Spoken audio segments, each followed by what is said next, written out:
Alhamdulillahilladzi an'ama alaina bi ni'matil imani wal islam. Wassalatu wassalamu ala khairil anam wa ala alihi wa sahbihil kiram, amma ba'du. Faqad qala Allah ta'ala fi kitabihil karim. A'udzu billahi minasy syaithanir rajim. Bismillahirrahmanirrahim. Ala inna awliya Allahi la khawfun alaihim wa la hum yahzanun. Sadaqallahul adzim wa sadaqa rasuluhun nabiyul habibul karim. Wa nahnu ala dzalika minasy syahidina wasyakirina walhamdulillahi rabbil alamin. Segenap pengurus DKM Masjid Nurul Huda dan ibu bapak jamaah sekalian yang insya Allah dimuliakan Allah subhanahu wa ta'ala. Bersyukur kita kepada Allah malam hari ini atas kudrat iradatnya kita bisa melangkahkan kaki dan kita bisa berkumpul dalam rangka kita niat mencari ridha Allah. Mudah-mudahan Allah memberikan keberkahan kepada kita semuanya. Pada kesempatan yang mulia ini, mudah-mudahan Allah menurunkan hidayah kepada kita sehingga kita menjadi manusia yang diinginkan oleh Allah dalam Al-Quran, yaitu manusia yang sempurna di hadapan Allah Subhanahu wa ta'ala. Bapak Ibu hadirin jamaah sekalian yang dimuliakan Allah. Allah Subhanahu wa ta'ala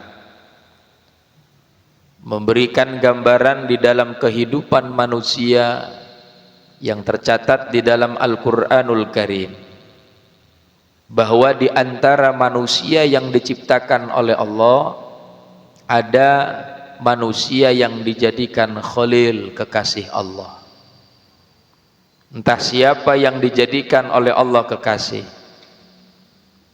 Ada seorang manusia yang diberikan titel oleh Allah, bahkan dijadikan oleh Allah sebagai khalili, kekasihku, kata Allah subhanahu wa ta'ala, yakni Nabiullah Ibrahim.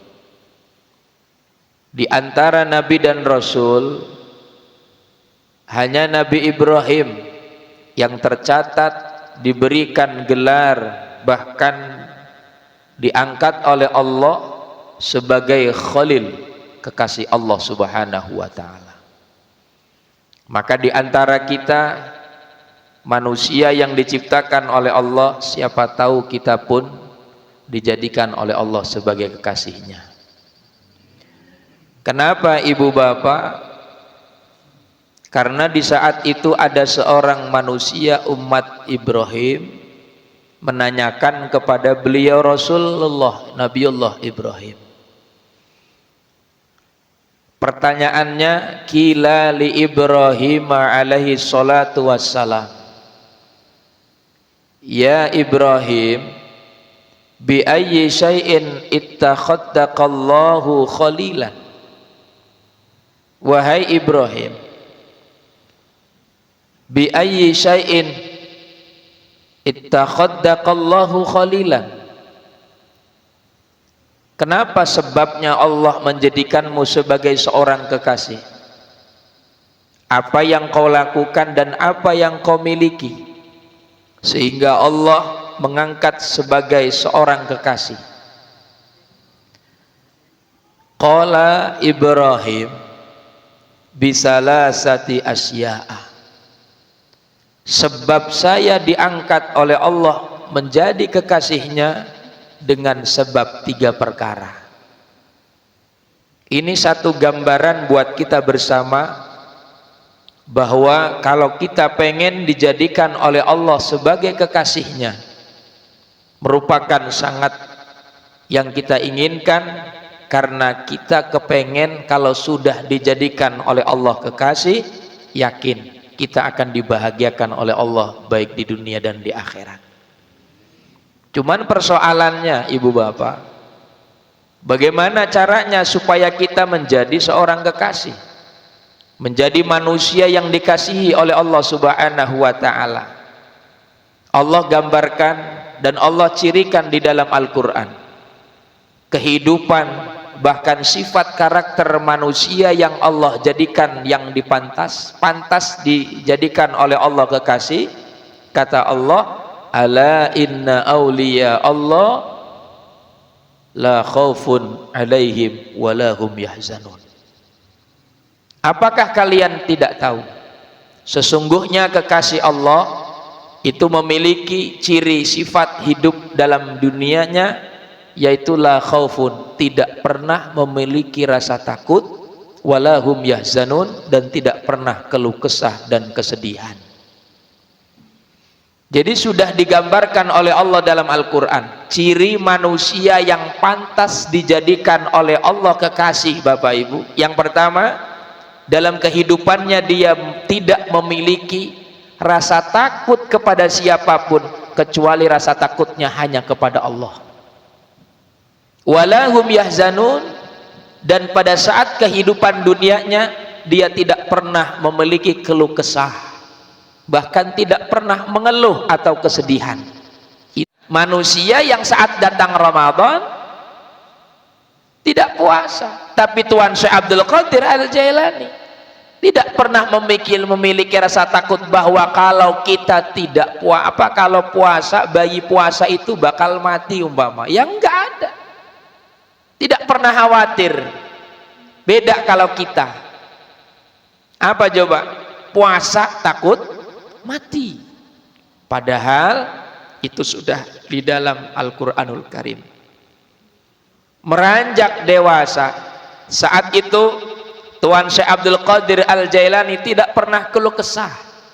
Walahum yahzanun, saat itu diberikan ujian dan cobaan. Singkat ceritanya, Tuan Syekh Abdul Qadir Al-Jailani dirampok oleh sekelompok rampok. Saat itu ditanya dan diambil uangnya oleh rampok tersebut, maka saat itu ditanya oleh rampok tersebut, wahai anak muda, mana hartamu? Saya tidak punya harta. Yang kau bawa apa? Saya bawa kitab. Saat itu Syekh Abdul Qadir Al-Jailani ibu bapak hendak berangkat ke Baghdad belajar ilmu agama. Ternyata perampok itu pengen uang. Begitu pada saat diambil kitabnya dan dibuang kitabnya oleh rampok, Syekh Abdul Qadir Al-Jailani mengambil kitab tersebut dan dia pun bertanya, apa yang kau inginkan wahai perampok sehingga engkau membuang kitabku? Saya pengen uang. Kenapa kamu tidak menyebut dari tadi? Diambilkan itu uang dari saku jubahnya. Ini yang kau mau. Kata si rampok itu bilang apa? Kenapa engkau tidak bilang dari tadi? Gak mesti saya buang kitabmu. Diambillah uangnya. Sanggup bekal dari rumah ke Baghdad. Apa pertanyaan rampok itu? Wahai anak muda, kalau uangmu saya ambil, bagaimana mungkin engkau bisa melanjutkan perjalanan sampai ke Baghdad? Dengan senyum beliau berkata, karena hari ini Allah takdirkan harta atau uangku engkau minta aku berikan, untuk perjalananku aku titipkan kepada Allah Subhanahu wa ta'ala. Bu, hebat bener. Beda dengan kita ya bu. Gajiannya agak lewat 1 hari aja udah WA-nya berebet-berebet sama suami itu. Durung ta pak, suwene pak aja. Gitu enggak ibu? Enggak ya bu ya? Enggak ya bu ya? Oh ibu-ibu sini emang enggak lah. Itu mah terserah lah. Enggak ada keluh kesah. Bahkan pada saat kata rampok itu bilang apa? Hei anak muda, kenapa engkau santai amat? Jawaban itu. Apa jawaban saya Abdul Qadir Jailani? Wahai Tuan, Saya lebih takut kalau saya menyimpan harta. Apalagi saya banyak harta. Maksudmu kenapa? Karena lebih banyak harta yang kita miliki, bahkan lebih banyak harta yang kita simpan, akan ada pertanggungjawaban di hadapan Allah, dan Allah akan bertanya, dari mana kau dapatkan harta itu dan dibelanjakan kemana harta itu. Tuh. Maka rampok itu bertanya, apakah mungkin nanti saya ditanya oleh Allah tentang harta itu? Pasti, wahai Tuhan, kata Syekh Abdul Qadir Jailani. Maka saat itu rampok bilang apa, Ibu? Wahai anak muda, sedangkan aku tiap hari hampir tidak pernah lepas ngerampok. Bangunan rumahku, anak dan istriku, hasil rampok semuanya. Maka saat itu ibu bapak, atas ridho dan izin Allah, rampok itu bilang apa? Wahai anak muda, bisakah engkau mengajarkan bagaimana caranya saya bertobat agar saya diampuni oleh Allah, agar pertanyaan itu tidak ditanya oleh Allah kepada aku. Tobat rampoknya sama Tuan Qadir Jailani. Itu ceritanya ibu bapak dalam kisah manakib. Beda dengan kita. Kita kemanapun keluh kesah, dikasih panas ngeluh, dikasih nggak hujan-hujan ngeluh, hadir pengajian kelamaan ngeluh, ting bating, ngaku ternyata. Memang iya ibu, kita mah belum pantas jadi kekasih pak bu. Kalau jadi musuh iya, apalagi kita mah pantasnya jadi musuh bebuyutan Allah. Bukan, kita belum pantas jadi kekasih. Makanya kita belajar dari Nabi Ibrahim. Nabiullah Ibrahim dijadikan oleh Allah kekasih. Apa yang menyebabkan Allah memilih Ibrahim kekasihnya? Maka kata Nabi Ibrahim, bisalah sati asya'a, Allah menjadikan aku kekasih dengan sebab 3 perkara. Kalau memang ibu bapak pengen dijadikan oleh Allah kekasih, yang namanya kekasih itu luar biasa. Dia bakal dibela, bahkan diberikan penghargaan. Contoh ibu, Nabi Ibrahim jadi kekasih Allah saat dibakar oleh Raja Namrud. Saat itu Allah turun tangan memberikan apa? Satu penyelamatan yang luar biasa. Ya narukuni bardaw wa salaman ala Ibrahim. Nar ataupun api yang saat itu menyala, ternyata didinginkan oleh Allah. Disebut kata Allah, hei api, tolong jangan sampai engkau membakar jasadnya Ibrahim. Dinginlah terasa di dalam jasad Nabi Ibrahim. Di luar biasa ini. Ini yang menyebabkan. Makanya kata Nabi Ibrahim, sebabnya 3 perkara. Apa yang pertama? Ihtartu amrallahi ta'ala ala amr ghairi. Ma ihtartu amril ghairi ala amrillahi ta'ala. Itu yang pertama. Yang kedua, wa mahtamamtu bima takaffalallahu li. Yang ketiga, wa ma ta'asyaitu wa ma taghadaitu illa ma'ad dhaif. 3 perkara. Mudah-mudahan kita sanggup melakukan itu. Amin, dapat. Kayaknya memang pengen jadi musuh Allah kali ini. Bu, kalau jadi musuh Allah itu berat. Awalnya pengen diijabah, Allah tidak mengijabah. Awalnya kita sukses, modelnya kita punya utang, nggak beres-beres utang kita. Kenapa ibu? Karena Allah tidak mau menolong. Yang namanya kekasih, ya modelnya gini aja sih bu. Ibu dikasihi nggak sama suami? Alhamdulillahnya gitu amat ya. Bu, jujur nih, ibu dikasihi nggak sama suami? Iya maksudnya gini, maksudnya ibu dijadikan kekasih nggak sama suami ibu? Benar? Bukti nyatanya benar. Ibu dikasihi sama suami, bahkan lebih kali ya bu ya. Apapun yang diminta pasti dituruti kalau kekasih ibu.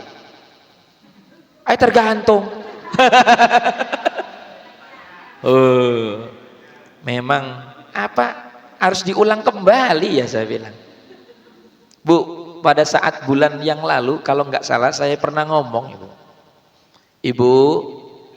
Ibu kalau mau sayang sama suami jangan tergantung ya bu. Kalau ibu mau dikasih sayangi sama suami, ibu jangan lihat suasana mood ibu.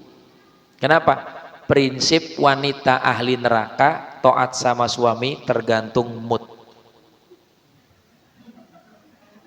Bu, jelas? Iya mau diterangin kan? Ini mau diterangin. Saya tidak membela bapak-bapak ibu. Ini saya membela ibu-ibu agar ibu menjadi ahli surga. Ya nanti dulu belum. Kan tadi masih kekeh ibunya dulu. Ya nanti dulu lah. Amin mah gampang. Gini ibu. Bukan gini. Kenapa saya bilang gini? Prinsip wanita ahli neraka taat sama suami tergantung mood. Itu salah. Kenapa ibu? Kalau seandainya Allah menjadikan wanita taat sama suami tergantung mood atau tergantung suasana,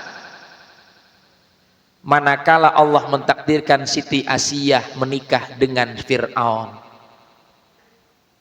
apa yang dilakukan oleh Siti Asiyah kepada Fir'aun? Kalau memang prinsipnya tergantung mood, ada baiknya Fir'aun sama Asiyah? Fir'aun sama Asiyah itu sayang apa kejem?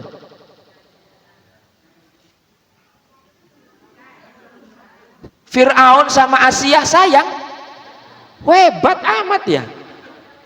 Ibu ulangi lagi. Ibu kenal Fir'aun gak sih? Ya enggak, saya juga enggak kenal kok. Ya kan saya nanya, saya juga enggak kenal. Takutan ibu kenal Fir'aun. Takut ibu jawab, kenal Ustadz, ada di rumah. Bahaya itu. Awas jangan kenceng-kenceng ibu. Takut suami ibu dengar. Fir'aun itu manusia yang kejam, kafir, gak pernah senyum. Sama Asiyah itu ibu, istrinya yang Allah takdirkan menikah dengan Fir'aun. Siti Asiyah tidak pernah mendapatkan kasih sayang dari Fir'aun kafir. Kejamnya luar biasa. Tapi Siti Asiyah atas kudrat iradat Allah, siapapun, kalau memang ini takdirku, tetap aku akan laksanakan perintahmu ya Allah. Gitu ibu. Kalau memang tergantung umut, apa daya nanti Asiyah sama Fir'aun. Ya, itu yang pertama. Yang kedua, sekarang saya pengen nanya sama ibu. Saat Kanjeng Nabi Muhammad menikah dengan Siti Khadijah, sudah Isra Mi'raj apa belum? Apa bu? Belum. Saat Isra Mi'rajnya Rasul, Khadijah masih ada apa sudah meninggal?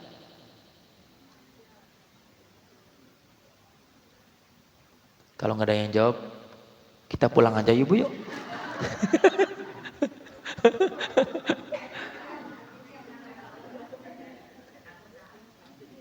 Ibu nggak usah, takut salah Ustadz. Ibu nggak. Di sini nggak ada absensi nilai dan nggak ada ujian akhir semester. Ya. Bapak Ibu boleh dibantu Bang. Saat Kanjeng Nabi Muhammad Isra Mi'raj, Siti Khadijah masih ada apa sudah meninggal? Pak? Kata siapa Pak?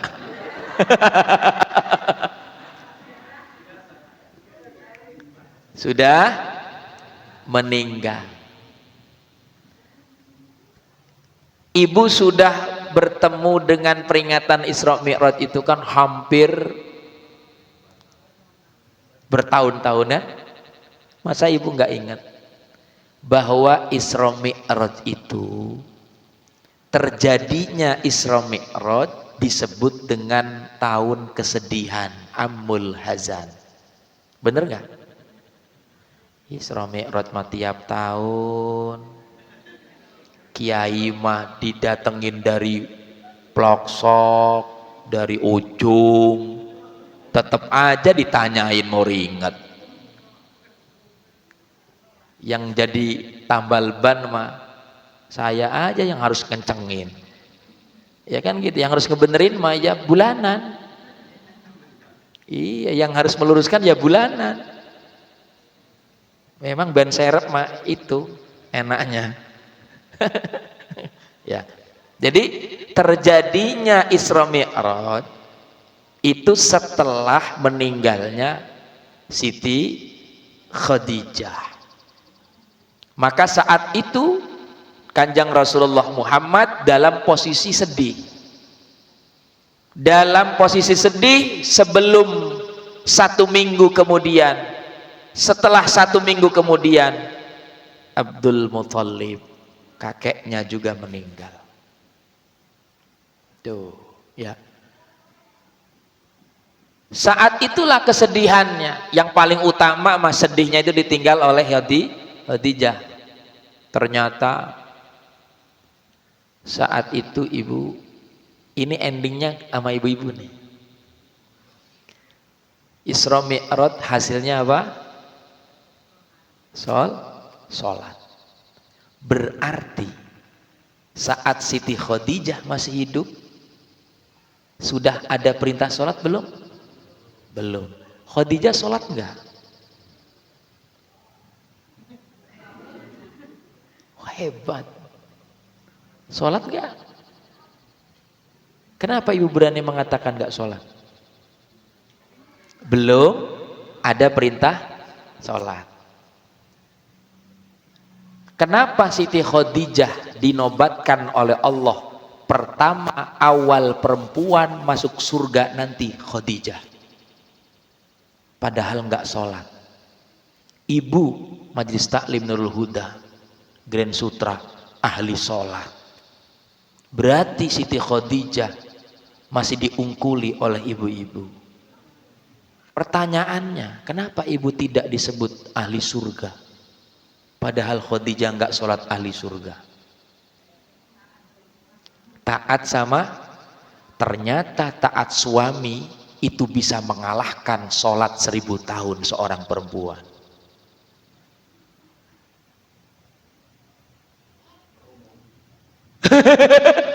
Kencang temen ya, kerungu, tapi matanya meliriknya kayak kebun minum ya, kerungu. Aduh, sampai kaget pak, saya juga nggak berani ngomong kerungu. Iya, emang hadir lah ibunya, hadir mana? Hadir, awas, unggor oleh lawang pak. Ya punten, ini buat gambaran kita bu. Sekelas Siti Khadijah berarti tidak selama hidupnya sholat tidak dikenal. Karena kesempurnaan ibadah sholat itu setelah Rasulullah Isra. Lah pertanyaan besarnya gini, kok bisa perempuan yang pertama masuk surga adalah Khadijah? Bener, pertama kali. Kenapa bisa seperti itu? Yang dinilai oleh Allah yang paling hebat di dalam diri seorang perempuan, ketaatan kepada suaminya yang luar biasa, bukan ibadahnya kepada Allah. Jelas ya bu? Renungkan ibu, mumpung masih ada. Kalau sudah nggak ada, ibu nggak ada tambahan untuk mengambil kunci surga. Jelas ya bu? Paham? Masih kebayang ya? Iya, pokoknya kalau ibu pulang dari sini ibu ngomongnya halus. Kalau dikasih uang ya nerimo, kalau enggak ya wis, gitu aja, gampang sebenarnya bu.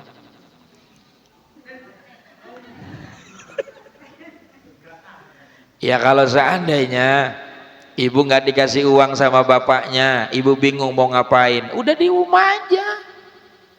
Kalau saat itu suami kita nanya, hei, perasaan dari kemarin kok nggak ada ansang-oseng masak kayak apa? Gimana mas mau masak, mau minta uang saya nggak berani, kan gitu, gitu aja ibu. Ya punten ibu, itu buat renungan ibu-ibu lah. Kenapa? Karena memang kita nggak pengen, ya. Di sini kalimatnya. Maka Allah Subhanahu wa taala menjadikan kekasih Nabiullah Ibrahim lantaran sebab kenapa? Ikhtartu amrallah ala amri ghairi. Kata Ibrahim, Pak, saat itu umatnya bertanya, Pak, sebabnya saya diangkat oleh Allah menjadi kekasih karena saya lebih memilih menjalankan perintah Allah daripada perintah yang lain. Itu satu sebabnya.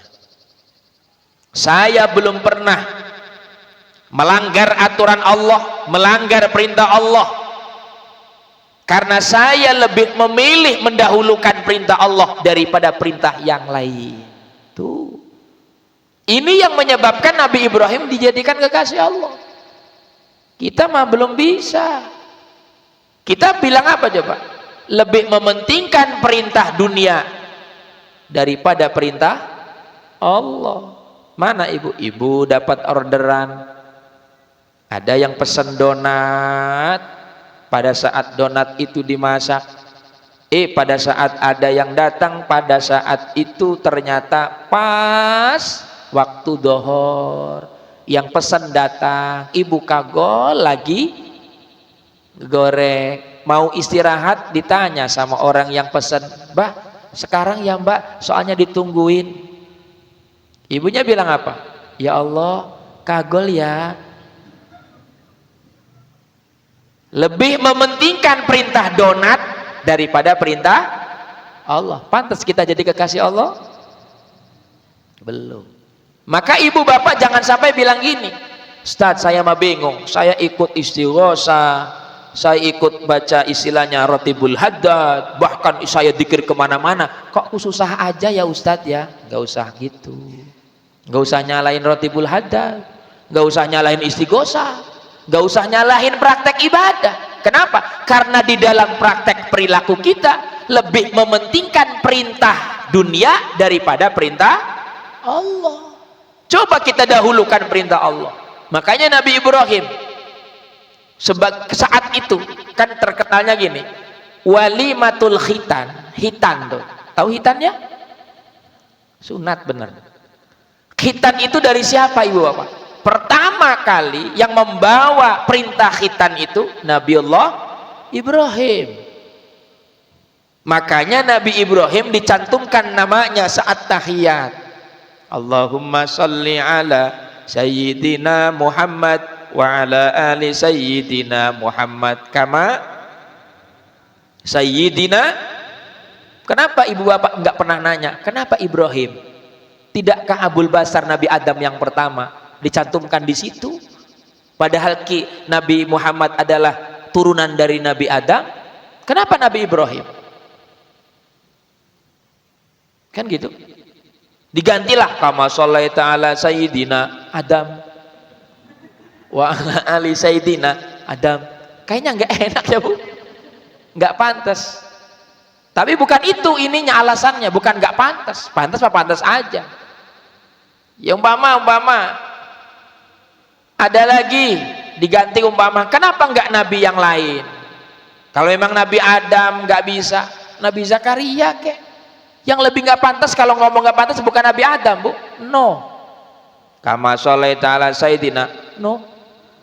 Wa ala sayyidina, no. Lebih gak pantas itu ya.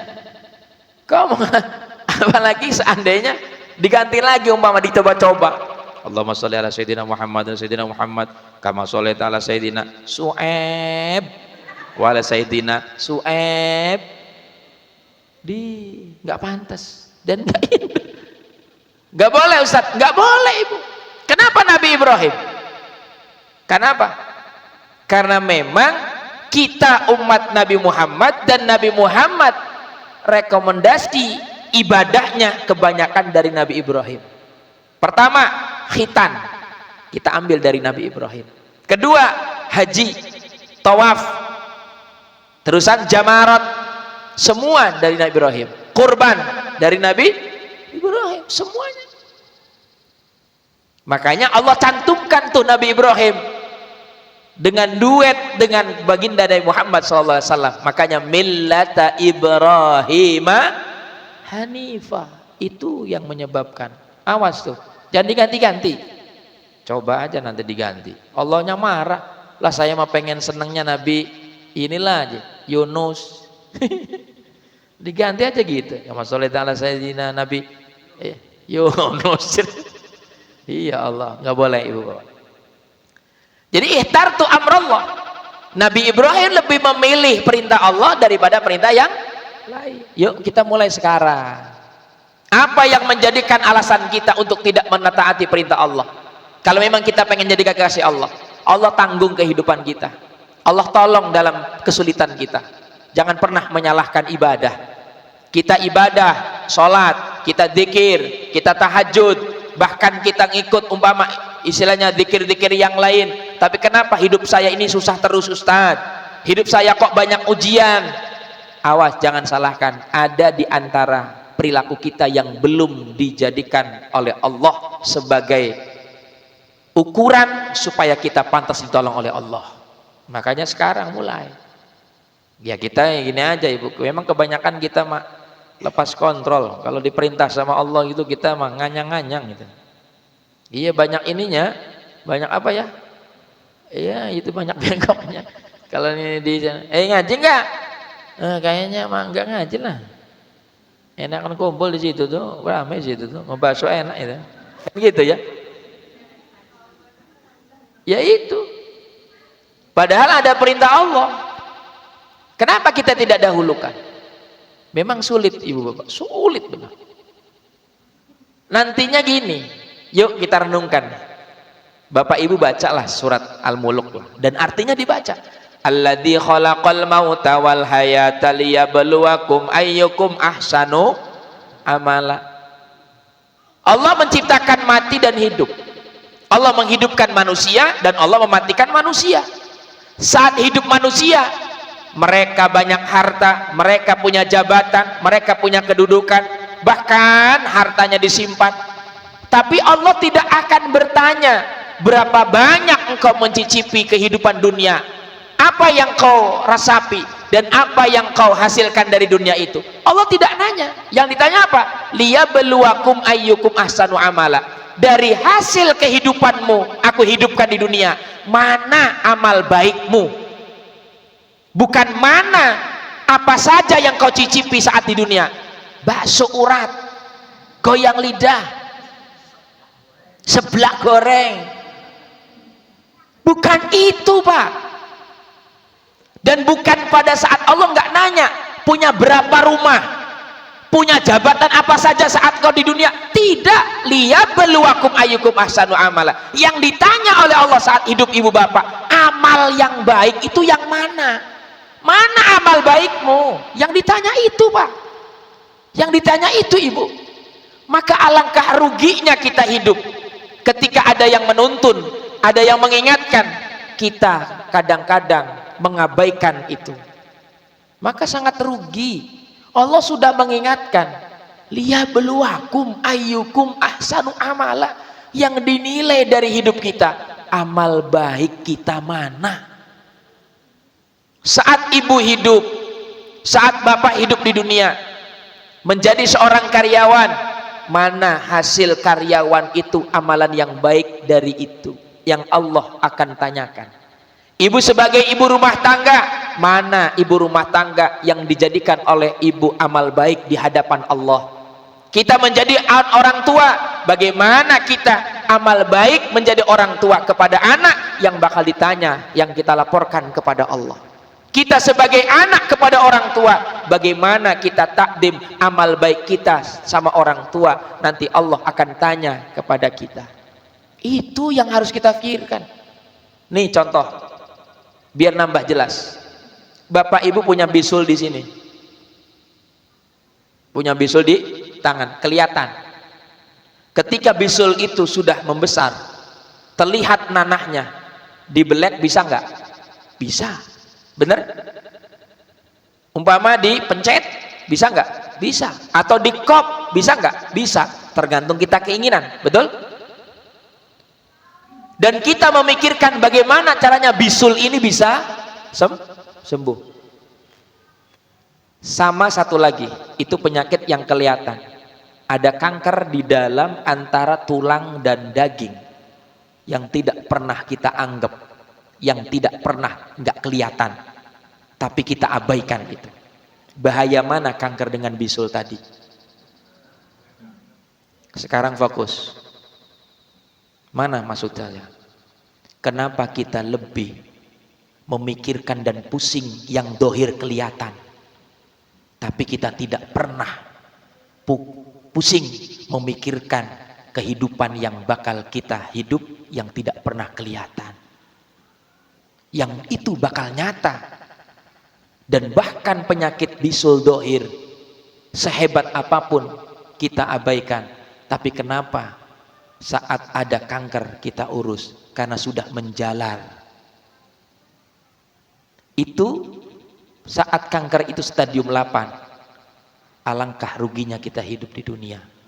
Ibu bilang apa, bapak bilang apa? Kenapa kok baru ketahuan? Saya juga nggak tahu.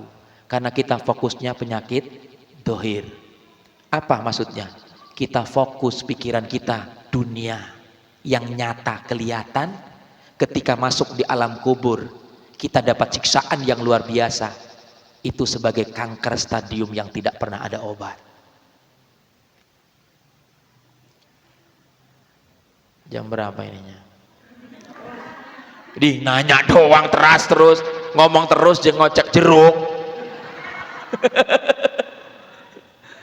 Iya Allah. Iya tahu, saya juga tahu, saya lama. Siapa yang mau berhenti? Saya bilang doang jam berapa ini nanya. Iya. Kalau jam 8 berarti mati. Ya mati batunya. Mata kitanya berarti kacamatanya ini udah nggak nyambung ini.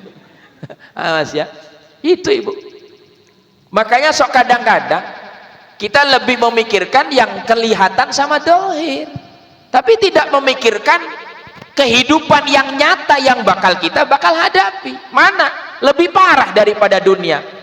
Ibu nggak diakui sama tetangga sebelah, no comment. Yang penting masih banyak saudara saya. Betul lagi. Emang iya tak? Oh iya, udah nggak apa-apa deh. Iya, maksudnya kita punya nih, kita hidup di Grand Sutra. Tetangga sebelah kanan nggak open, tetangga sebelah kiri pun sama tukang fitnah, nggak masalah. Ngapain diribetin? Kenapa? Masih di dunia. Kita masih bisa WA-an dengan teman kita yang jauh daripada Grand Sutra. Masih ada tetangga kita yang masih iba sama kita, bahkan peduli sama kita. Nggak masalah. Itu dohir, ngapain pusing? Yang bakal kita sengsara, kita hidup sendirian. Disiksa sama Allah di alam kubur kita. Siapa yang peduli? Nggak ada. Anak masih kecil saat ibu bapak umurnya masih 40 tahun meninggal dunia. Anak kita masih umur umpama kelas SMA. Manakala mereka, anak kita tidak pernah dikenalkan syariat agama, siapa yang bakal mengangkat derajat bapak ibu di alam kubur?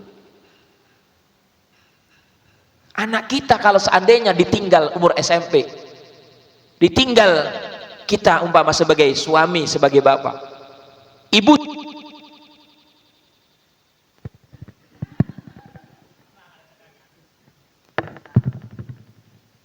ya itu ya, jangan sampai tes tuh ya. Jadi jangan sampai kita salah apa ya, salah pemikiran Ibu. Jadi yuk, yang dohir kelihatan harus kita pikirkan, tapi ada yang lebih kita pikirkan, yang nampak tidak terlihat tapi bakal nyata kita alami. Ibarat tadi itu, kita memikirkan bisul, ternyata ada kanker di dalam tubuh kita yang tidak pernah kita anggap. Begitu saat bisul ini sudah kempes, itu sudah menjadi stadium yang luar biasa. Fokus dunia aja, bagaimana kita melunasi ini, bagaimana kita punya ini, bagaimana ini, terus nggak taunya di depan ada kematian yang tidak pernah kita tahu, dan saat itu kita nggak punya amal satupun. Naudzubillah min dzalik. Jadi yuk sekarang mulai belajar, yuk bareng-bareng. Saya juga sama, bukan manusia yang hebat, bukan manusia yang dipandang oleh ibu bahwa saya itu adalah ahli ibadah, jangan. Saya mengucapkan seperti ini mengajak, sama saya juga pengen selamat, karena saya tidak tahu selamat atau tidak, saya nggak tahu. Maka saya menyampaikan ini, yuk jangan cuman memikirkan hanya sebatas badan sekarang kita di dunia, tapi pikirkanlah apa yang pernah kita ucapkan, apa yang sudah kita lakukan, dimintai pertanggungjawaban di hadapan Allah. Tuh, ya. Makanya itu mulai saat ini miliklah perintah Allah kita dahulukan daripada perintah yang lain. Siap ya? Kata ibunya ada yang nanya, Ustaz, kalau seandainya saya lagi sholat baru Allahu Akbar, suami manggil, Neng bikin kopi.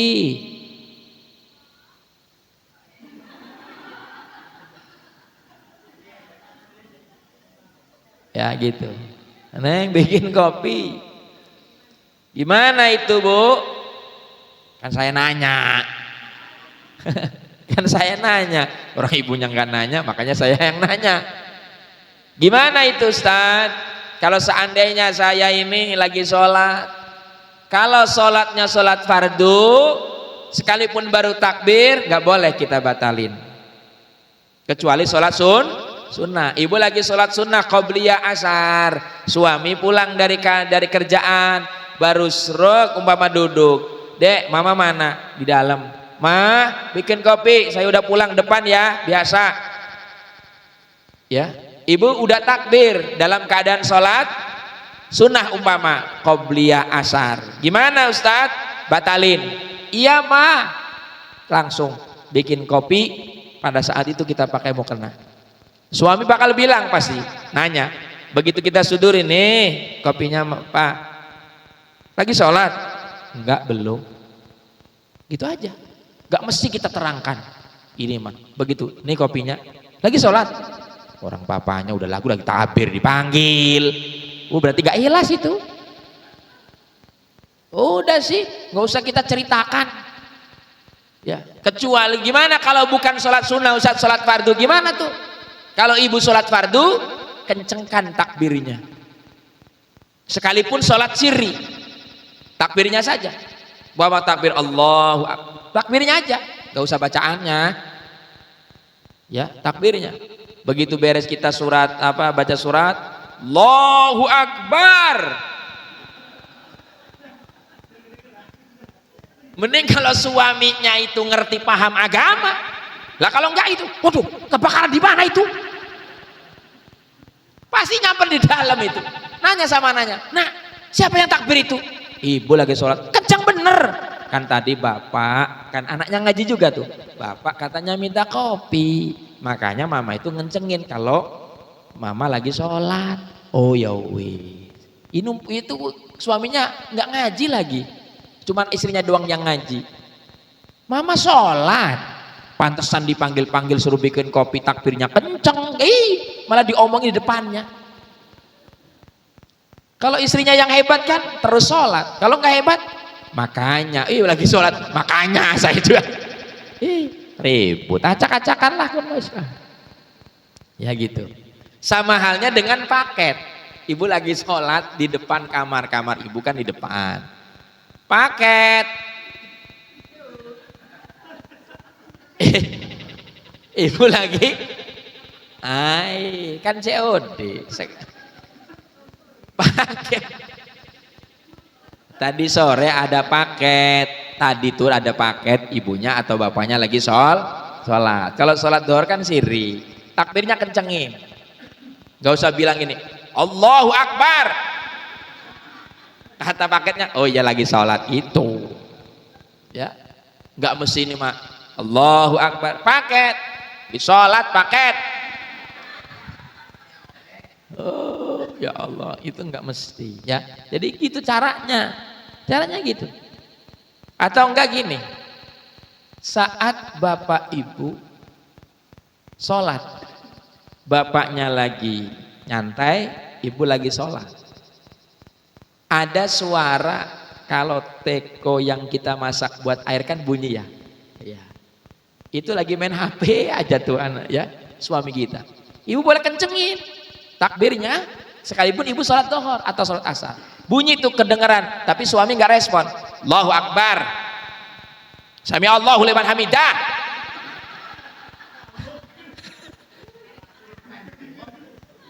Masa nggak peduli ya bu ya. Nanti kalau tahiyat itu apa? Muniko. Aduh, emang sulit itu. Nggak masalah itu, nggak masalah. Itu nggak masalah. Tapi kita jangan sampai pakai emosi. Nggak masa iya begitu. Akbar. Aduh ya, jangan.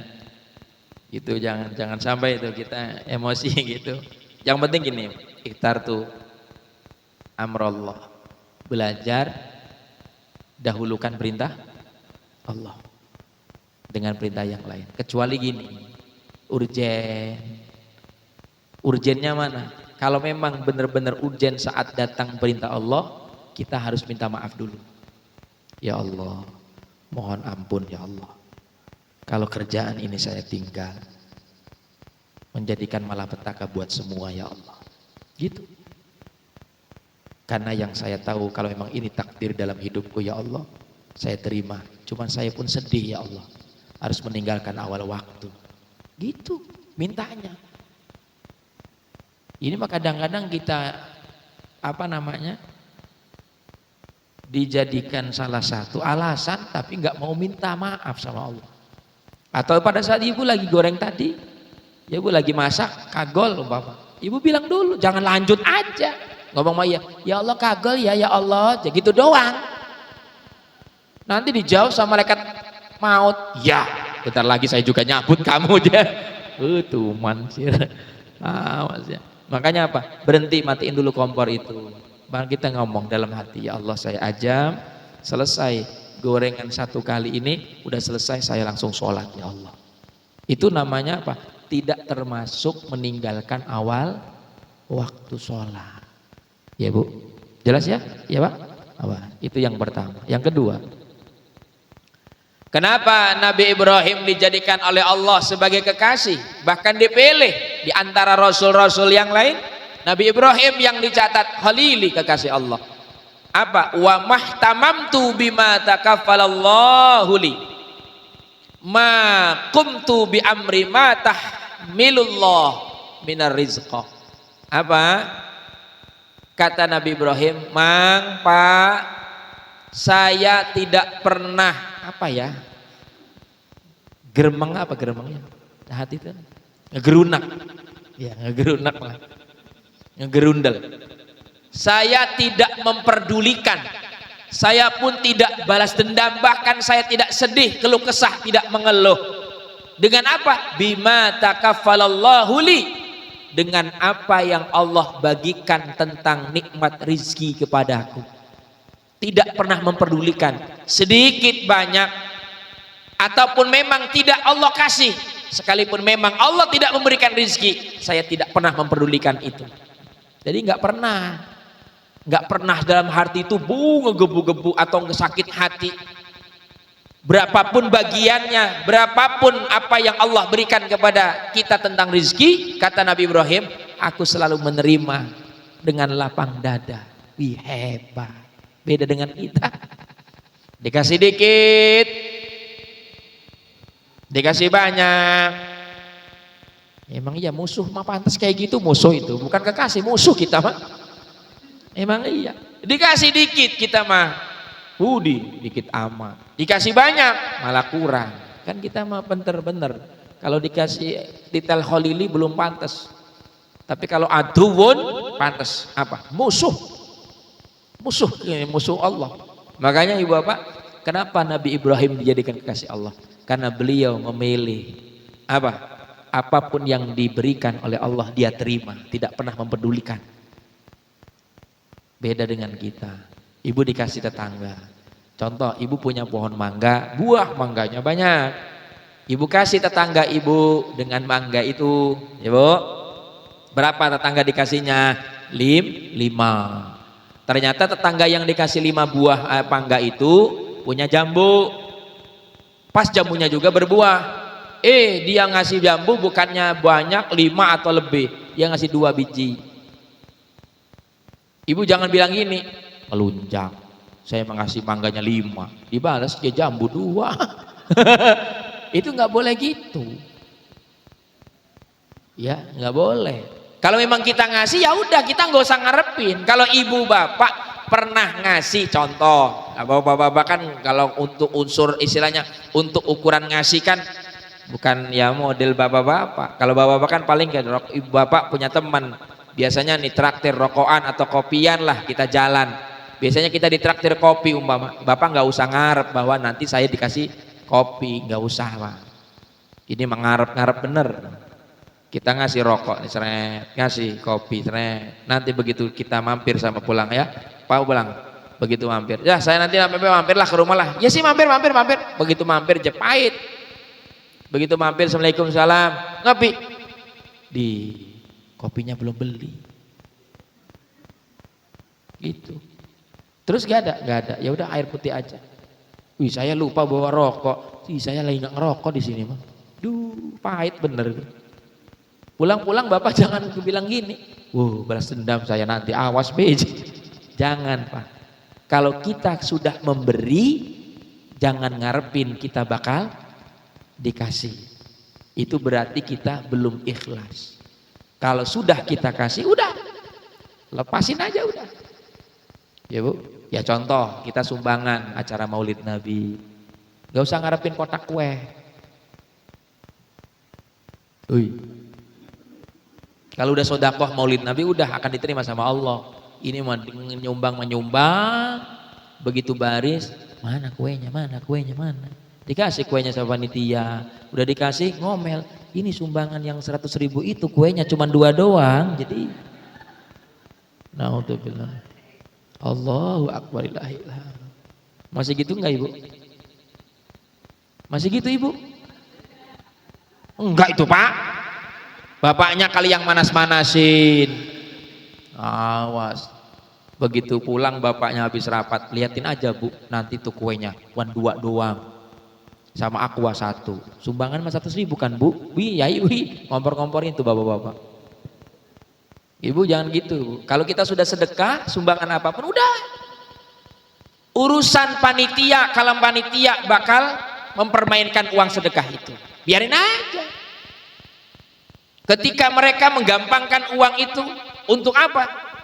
Untuk istilahnya kesenangan mereka, biarin aja bu. Kenapa? Allah nggak tidur. Wa may ya'mal misqala dzarratin khairan yara wa may ya'mal misqala dzarratin, siapa yang berbuat jelek Allah balas kejelekan itu, dan kejelekan itu nambah besar. Itu udah. Makanya jangan sampai, jangan istilahnya apa, kalau kita udah niat baik udah biarin gitu aja ya bu. Jelas? Ya gitu. Panitia biarin aja panitia. Makanya panitia itu bebannya luar biasa. Ya, jangan menggampangkan panitia. Jangan ngarep-ngarep lagi panitia itu. Kadang-kadang banyak memang jangan disamakan dengan pembangunan masjid. Nanti panitia ada ini ya, ada view-nya ya. Kalau kita dapat sumbangan ini sekian, berarti panitia itu dipotong sekian 0,0 sekian persen ya, dapat panitia. Ngelunjak itu panitia itu. Panitia peringatan kayak gitu, Pak DKM tolong tuh dihapus kayak gitu tuh. Korupsi beneran itu mah bener. Modelnya panitia zakat. Dari dulu zakat itu nggak ada panitia. Bener nggak? Cuman kita kepengen biar guyup, makanya jadi ada panitia, gitu aja udah. Acara PHBI, kenapa dibentuk panitia? Biar ada yang menghandle. biar suasana acaranya tuh teratur gitu. Cuman kita panitia yang ditunjuk ini jangan keluh kesah. Kalau bahasa capek, memang capek panitia itu. Bener. Apa yang nggak capek panitia? Yang enak siapa? Yang nyumbang. Yang nggak capek, yang nggak ditunjuk panitia. Makanya yang jadi panitia, kalau memang panitia ini karena Allah, yakin pahalanya lebih besar kita panitia daripada yang nyumbang. Kita mah udah nyumbang, tenaganya pun diporsil 1 minggu atau 3 hari, bahkan lillah karena Allah. Itu yang luar biasa. Jangan sampai kita pengen keringat kita dibayar dari sumbangan itu. Lah itu mah lain lagi kayak namanya, berarti pengen digaji. Buat rokok panitia ya jating bating. Untung biar jebluk serokoknya. Bener aja. Harusnya apa?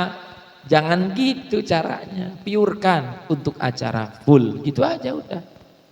Makanya panitia itu apa? Lillah karena Allah. Kita apa maksudnya? Kita gambarkan ini jihad kita. Dulu Rasulullah megang pedang. Rasulullah megang pedang, hartanya keluar, bahkan nyawa yang ditaruhkan. Kita mah nggak usah megang pedang dan senjata, tinggal hati kita ketulusan ikhlas membangun syiar masjid kita yang mulia. Gitu aja. Itu caranya. Cuman kan manusia, wah panitianya nggak ada kopi, pahit. Setelah saya emang nggak mau jadi panitia lah, orang nggak ada ininya. Ya berarti kan udah ada tuh. Oh berarti orang ini datang untuk jadi panitia karena ada. Gitu aja, gampang kok. Ya, jelas? Ya. Yang ketiga, jadi apapun bagiannya ya Bu, ya modelnya gini nih. Itu udah bagian itu Bu. Ibu mah deket dengan piring kuenya. Yang ibu sebelahnya agak jauh, nggak usah Noel.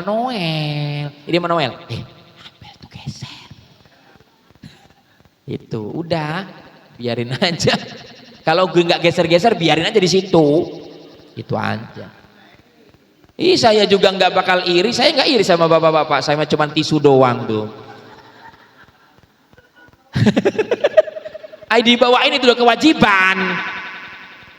Ibu nggak usah iri saya dibawain karena memang saya belum nggak dimakan apa-apa. Itu wajiban, itu mah kewajiban. Manakala ibu kan itu sambil makan tuh, bapak-bapak mah penuh tuh. Dan jangan ngarep-ngarep kalau bapak pengajian, ibu pengajian itu kalau nggak habis kuenya, itu kuenya masih bawa pulang aja nanti ya. Jadi jangan ngarep-ngarep lagi. Di orang dari ibu itunya sedekahnya dari kita, kau dibawa pulang lagi. Jangan, nggak tuh ya Allah ya Rabbi. Mendingan tukeran kue gitu. Ya itu ya. Jadi apapun bagian daripada Allah nggak usah keluh kesah kalau kita pengen jadi kekasih Allah. Yang ketiga, yang terakhir, wa ma ta'asaitu wa ma taghadaitu illa ma'ad-dhaif. Saya dijadikan kekasih oleh Allah kata Nabi Ibrahim. Sebabnya yang ketiga apa? Saya ma'akaltu fi waktul masa. Ma'akaltu, saya makan di waktu pagi dan saya makan di waktu sore. Saya tidak akan makan sekalipun ada makanan. Saya tidak akan makan sekalipun ada makanan. Saat pagi saya nggak makan, saat sore saya nggak makan, illa ma'ad-dhaif, kecuali beserta tamu. Itu Nabi Ibrahim punya sifatnya luar biasa. Bahkan satu riwayat, kana yamsi mailan au mailaini li talabi man yaqul ma'ahu alaihi salam. Satu riwayat kata Rasulullah, diriwayatkan Nabi Ibrahim kalau beliau mau makan itu keluar rumah. Perjalanan berapa? 1 mil. Nyari apa itu Pak RW? Nyari orang agar mau diajak makan. Beda dengan bapak-bapak Gen Sutra mah. Kalau lagi bacakan mah nggak pernah ingat sama saya. Giliran ada kesusahan aja, tolong ngaji jodoh. Harusnya jauh. Nabi Ibrahim 1 mil. Coba 1 mil. Lah kenang Grand Sutra malah kesemil kan. Wih, orang 5 menit karo motor. Ya, maksudnya apa? Enggak mesti ke kenanga itu. Ibu saat lagi makan, ibu harus ingat dong dengan saudara sebelah, tetangga yang nempel temboknya. Ini mah yang nempel sama temboknya mah nggak pernah diinget-inget. Yang nyebrang jalan ke sono yang dikirim-kirim. Ada itu orangnya itu, Pak. Oh, ada di sini. Oh, ada.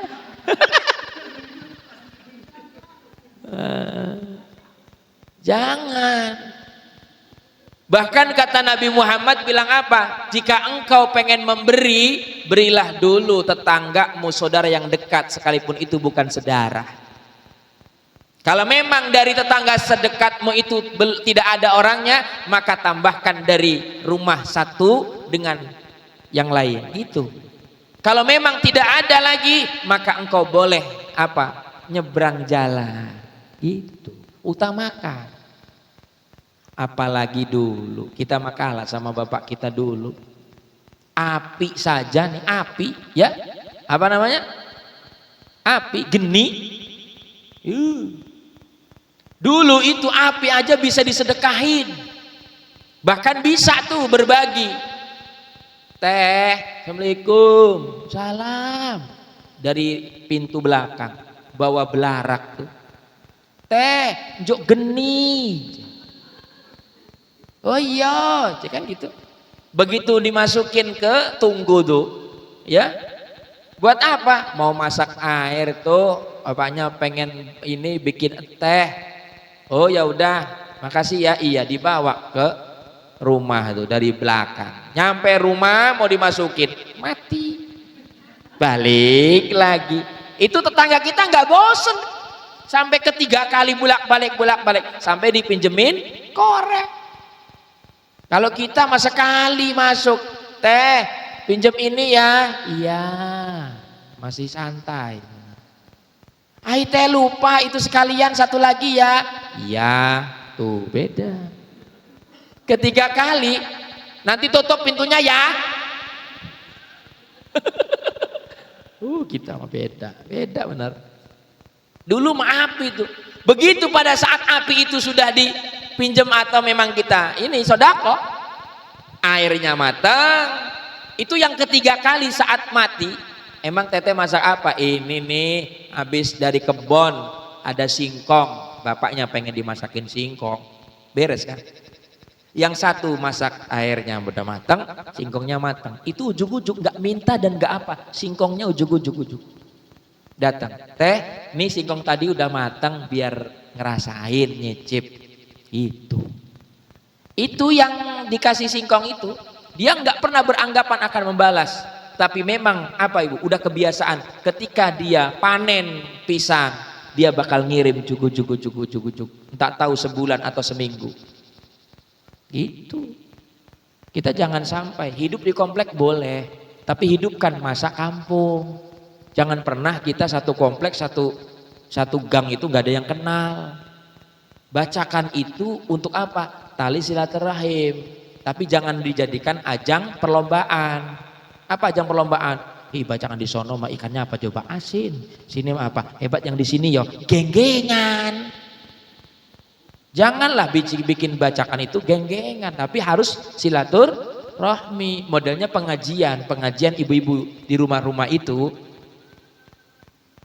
Ya, pengajian di rumah itu pengajian yang seperti apa? Ini contoh, saya pengalaman pengajian karena saya pernah pertama pengajian 2006 itu di rumah perumahan. Pertama saya injak di mana?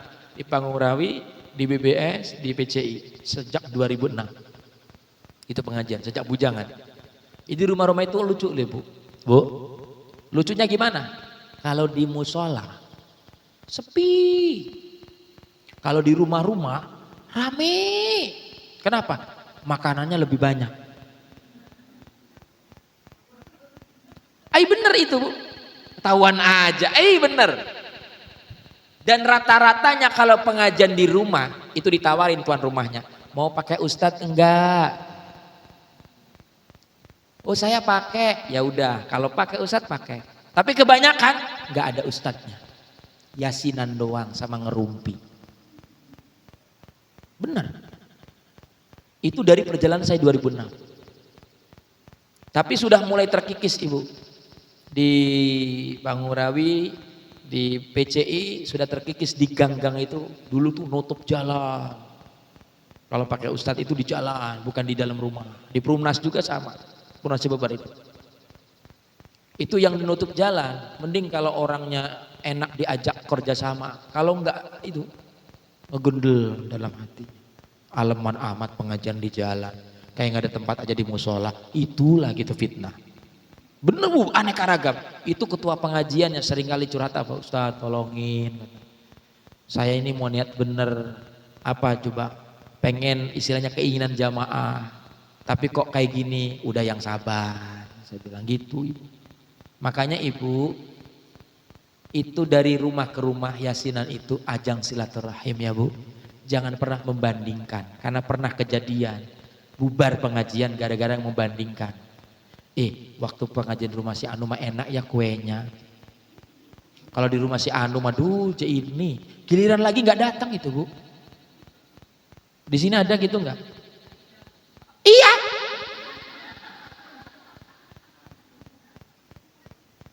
Benar. Makanya saya dibilangnya apa Ibu? Saya lebih tahu karakter pengajian ibu-ibu.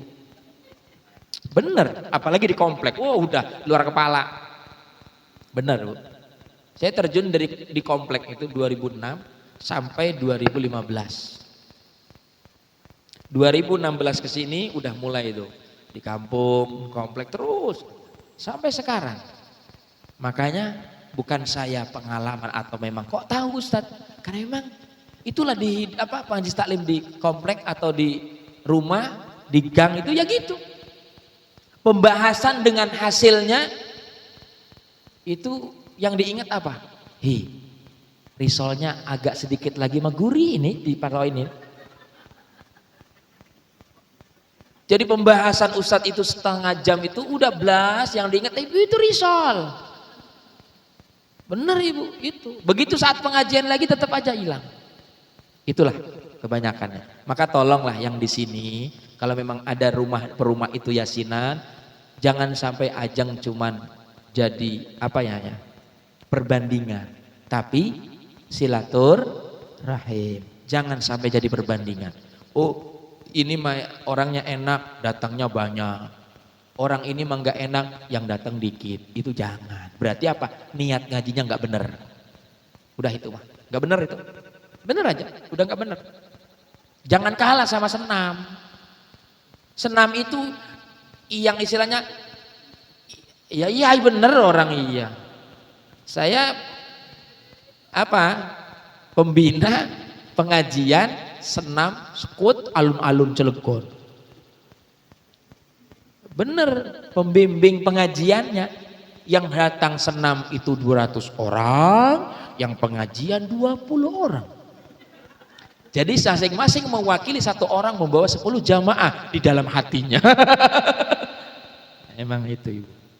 Artinya apa? Kalau di senam coba mau yang istilahnya musuhan kayak tetap aja ikut senam semuanya kan? Kompak bener. Kenapa pengajian yang jalan surga kok kayak gini? Jelas enggak? Ya ini ibu-ibu Pak. Bapak-bapak jangan udah diem aja deh.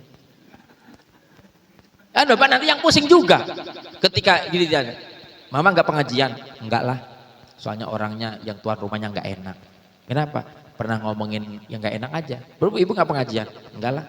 Gitu. Giliran besoknya lagi. Ibu mau mana? Pengajian. Nah kemarin enggak? Ini mah enak orangnya. Tuh kan? Ke Bapak juga curhatnya kan? Gitu. Ya. Jadi bukan pengalaman. Emang ini fakta kenyataan. Lah kalau saya hidupnya di kampung dan saya tidak punya tetangga. Benar saya nggak punya tetangga Ibu. Tetangga saya apa? Kuburan. Lillahi ta'ala. Tuh DKM yang tahu.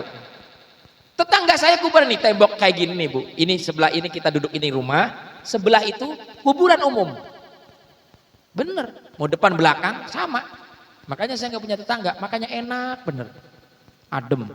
Begitu ke mama, makanya saya nggak mau aleman hidup itu. Kenapa? Tetangga sebelahnya kuburan kok. Jadi kalau ada apa-apa itu kan kalau kita mau emosian, waduh takut, malaikat mungkarnya di situ soalnya. Itu ibu. Artinya ini perjalanan kenyataan yang saya dapat fakta perjalanan pengajian di komplek. Rumah per rumah, gang per gang, RT, RW itu ada ibu. Tingkat RT, tingkat RW itu ada. Kadang di jalan, tutup jalan. Benar, itu ada yang bulanan, mingguan, apalagi malam Jumat mah. Saya keliling dulu itu malam Jumat sampai gak kebagian tempat. Setiap habis asar Kemis itu sampai pulang malam jam 10. Karena emang gak kebagian, sampai salah alamat pernah. Contoh nih, rumah ini harusnya saya yang ngisi, dimasukin sama almarhum Ustadz Haji Rojak. Saya yang tidak pernah dikenal, saya masuk lagi di situ. Saya ceramah, Bu, enak Pak, sama bapak-bapak itu di rumah. Tapi saya dilihat-liatin, kok orang-orang ini ngeliatinnya beda-beda semua, nggak ada yang senyum, nggak ada apa. Saya juga nggak tahu ini wajah siapa gitu tuh. Ternyata salah orang, salah tempat. Beres pengajian saya ngabisin itu makanan beres, akan dijamunya kalau di rumah itu ada yang bakso, bikin cuangki gitu tuh biasanya kan gitu ya kalau di rumah itu. Di sini mah gak ada bakso. Itu tuh. Soalnya kalau di rumah itu enak DKM. Kalau di rumah pengajian itu bakso biasanya kan gitu ya Bu ya. Itu empek biasanya. Di sini yang paling ketemunya jeruk lagi aja. Bukan ngode ngasih tahu. Kalau ngode mah nggak dipaham, kalau ngasih tahu harus dipahami. Jadi begitu kita udah beres ya, udah beres gitu. Ada yang ngomong tuh RT-nya, Pak Ustadz namanya Pak Ustadz Hikmat ya? Iya. Duh Pak Ustadz maaf, kayaknya salah tempat deh. Maksudnya apa? Bapak di sebelah, gang sebelah, bukan gang sini. Ini Ustadz Haji Rojak. Waduh. Nah terus saya ceramah udah 1 jam, siapa yang ngasih sedekah saya bilang. Aduh, bakso udah habis. Nanti kalau saya ke sana di sana juga mungkin udah bubar. Ternyata pas ya udah nggak apa-apa, udah terlanjur gini, nanti saya telepon Haji Rojaknya. Haji Rojaknya sama, di sana dia ngisi. Tukeran. Sampai pas di jalan saya gitu telepon, pas jalan. Ji, sini. Wih, salah alamat kakangnya ini katanya. Dong Kang Hajinya masuk sana, saya juga ditarik sama ini nih, sini. Begitu ngomong. Berapa? Ya enggak tahu lah, urusan saya itu mah. Ada aja sama almarhum tuh, bener ada almarhum Haji Rojak nanya tuh. Itu terjadinya di BBS. Karena setiap gang itu ada pengajian, setiap RT gang itu ada pengajian.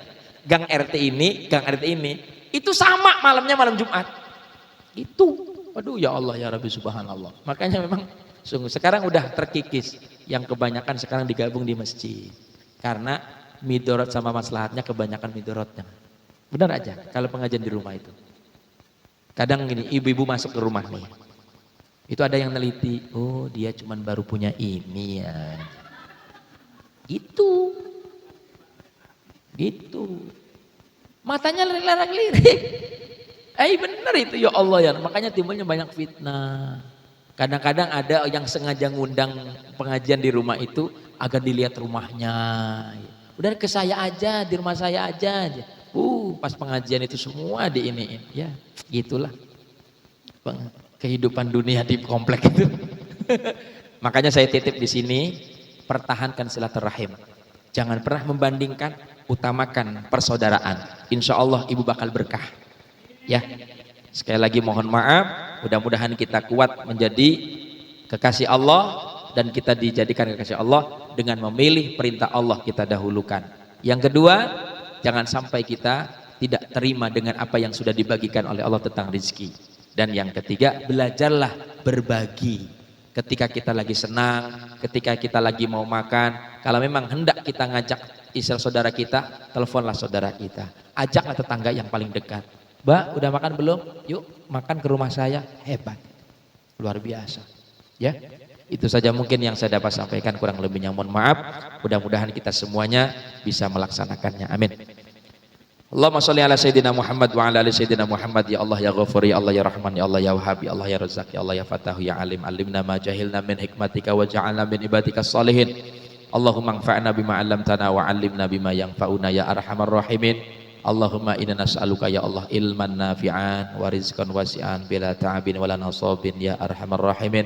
Rabbana hab lana min azwajina wa dzurriyyatina qurrata a'yun waj'alna lil muttaqina imama. Rabbana atina fid dunya hasanah wa fil akhirati hasanah wa qina adzabannar. Walhamdulillahi rabbil alamin. Assalamualaikum warahmatullahi wabarakatuh.